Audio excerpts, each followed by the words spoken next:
Hello दोस्तों, नमस्कार। श्री शिवाय नमस्तुभ्यम। आप सभी की शिव की कृपा आप लोग पे बनी रहे। सोमवार का दिन शंकर भगवान को समर्पित होता है। आज के दिन भक्त भोलेनाथ को प्रसन्न करने के लिए विशेष पूजा अर्चना करते हैं।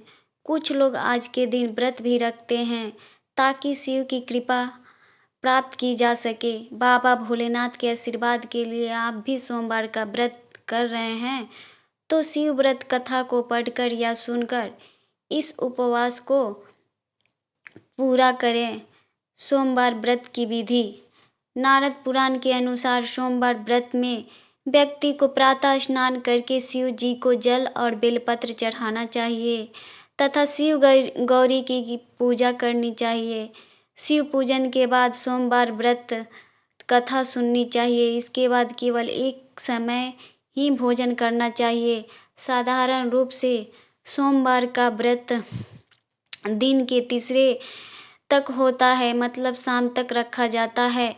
सोमवार व्रत 3 प्रकार का होता है: प्रति सोमवार व्रत, सौम्य प्रदोष व्रत और 16 सोमवार का व्रत। इन सभी व्रतों के लिए एक ही विधि होती है। सोमवार की व्रत की कथा। एक समय की बात है, किसी नगर में एक साहूकार रहता था। उसके घर में धन की कोई कमी नहीं थी, लेकिन उसकी कोई संतान नहीं थी। इस कारण वह बहुत दुखी था।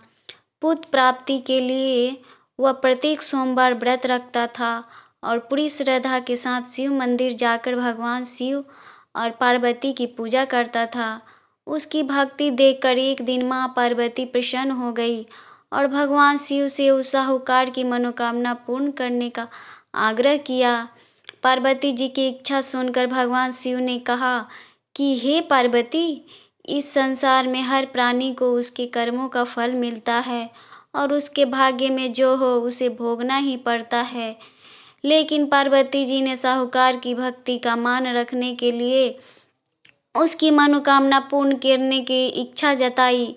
माता पार्वती के आग्रह पर शिव जी ने साहूकार को पुत्र प्राप्ति का वरदान तो दे दिया, लेकिन साथ ही यह भी कहा कि उसके बालक की आयु केवल 12 वर्ष होगी। माता पार्वती और भगवान शिव की बातचीत साहूकार सुन रहा था। उसे ना तो इस बात की खुशी थी और ना ही दुख। वह पहले की भांति शिव जी की पूजा करता रहा। कुछ समय के बाद साहूकार के घर एक पुत्र का जन्म हुआ। जब वह बालक 11 वर्ष का हुआ तो उसे पढ़ने के लिए काशी भेज दिया गया। साहूकार ने पुत्र के मामा को बुलाकर उसे बहुत सारा धन दिया और कहा कि तुम इस बालक को काशी विद्या प्राप्ति के लिए ले जाओ और मार्ग में यज्ञ कराना। जहाँ भी यज्ञ कराओ वहाँ ब्राह्मणों को भोजन कराते और दक्षिणा देते हुए जाना। दोनों मामा भांजे इसी तरह यज्ञ कराते और ब्राह्मणों को दान दक्षिणा देते काशी की ओर चल पड़े। रात में एक नगर पड़ा जहाँ नगर के राजा की कन्या का विवाह था, लेकिन जिस राजकुमार से उसका विवाह होने वाला था वह एक आंख से काना था। राजकुमार के पिता ने अपने पुत्र के काना होने की बात को छुपाने के लिए एक चाल सोची। साहूकार के पुत्र को देखकर उसके मन में एक विचार आया। उसने सोचा, क्यों न इस लड़के को दूल्हा बनाकर राजकुमारी से विवाह करा दूं। विवाह के बाद इसको धन देकर विदा कर दूंगा और राजकुमारी को अपने नगर ले जाऊंगा। लड़के को दूल्हे के वस्त्र पहनाकर राजकुमारी से विवाह कर दिया गया, लेकिन साहूकार का पुत्र ईमानदार था। उसे यह बात न्याय संगत नहीं लगी। उसने अवसर पाकर राजकुमारी की चुन्नी के पल्ले पर लिखा कि तुम्हारा विवाह तो मेरे साथ हुआ है, लेकिन जिस राजकुमार के संग तुम्हें भेजा जाएगा वह एक आंख से काना है। मैं तो काशी पढ़ने जा रहा हूँ। जब राजकुमारी ने चुन्नी पर लिखी बातें पढ़ी तो उसने अपने माता पिता को यह बात बताई।